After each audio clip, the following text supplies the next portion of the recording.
Nasimbye okugera sawa nga 8 awo muwa sente nazireeta kati awo okulaba mugamba bawundi bava kunkubira esimu bamesi kitwalira abantu bano babadde bananya sente simanyi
najjako eyo kukunia mwe nga mwaggalawo ne mugenda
ng'alabye nti waliwo abamu tulakinga then kitegeeza sirowooza nti kyabijambiya ng'ab'e Masaka kuba ab'e Masaka bw'obatunuulira trend yaabwe yabeeranga kunoonya abantu abali mu isolated places. Okay, what is true nti naye baŋŋambye abadde abeera yekka mu nju that can be a target nga bwe kyali e Masaka naye bwe baba nga batrackinga day 1 day 2 day 3 kiba kizibu okugamba nti babigambye.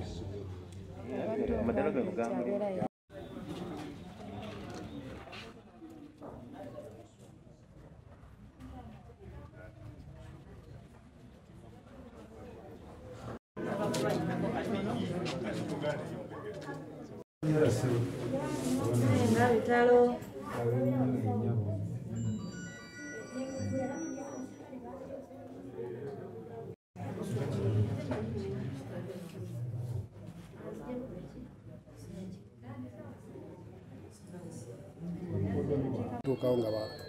nga tannafa naye nga ali mu kasambagala poliisi yatuukidde babadde tumuteeka ku motoka n'afa byabadde naye kyabaddewo nti abantu abamusi babadde bamwetegekedde dda nga bamulinza awakaawe nga ye tamanyi kati bwapaakinga emmotoka ajje yeggulire kubanga famire ye abadde yagijjawo wano n'agiteeka n'agisifitinga n'agigulira amaka amalala kati oluusi abadde asula wano oluusi ng'asula eri kati bo bazze ne bamuteega kubanga amaka tewabaddeyo muntu ajja kati weyagguddewo geeti ayingire agulewo galagi bamuvudde mabega kati mu galagi mwenyini nyingi bamutandisa omutema bamutema omukono guno engalo zonna zonna omukono gwasigaddeyo katono okutukako obulago ne bagutema obulago bwonna ne babujjago basigaddeyo katini mimwa gyonna gyonna so jambya n'omusaayi gwonna abamusse bagenze gutonya paka babuukidde ekikomera ne badduka Omukazi ono abadde alina kuba mulondoola kwatuuliddeko nti yali wiiki ewedde last week yali yafuna okwekengera nga waliwo abamulondoola n'agenda n'alipootinga ku poliisi osinamu obukuumi ku Friday ku Saturday natugeza namutegeeza nti oba wano poliisi ekusoboka ovuewo ofuneko awalala namugamba yakiraba osi kati ennaku ebbiri zatamuwadde bukuumi ku Sunday ne Monday bamutidde kubamuse ku Monday olw'eggulu. Simanyidde ddala kuba bw'aba yakola ripooti ku poliisi era nemuwa ne ku bukuumi. Nsuubira poliisi yafaayo era nsuubira nti eyinza okuba nga yamuwa n'amagezi okubeerako movements maybe ezimu okuzikugira naki. Ekyo simanyi nnyo details zaakyo naye nga ba professionals poliisi bateeka okuba nga baamuwaako kkulu on how his security should be kept.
Tabani w'omugenzi nga family tiche musaba poliisi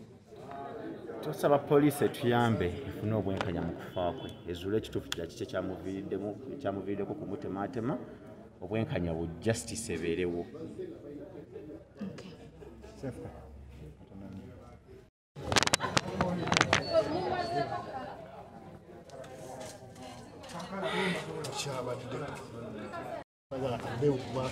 Tebawaddako bamusogodde busogozi bwe bati bakwatuuse okusinga abakamutta kono guno baguteme gwasigaddeo kati nokugwa naye engalo zino bazitemi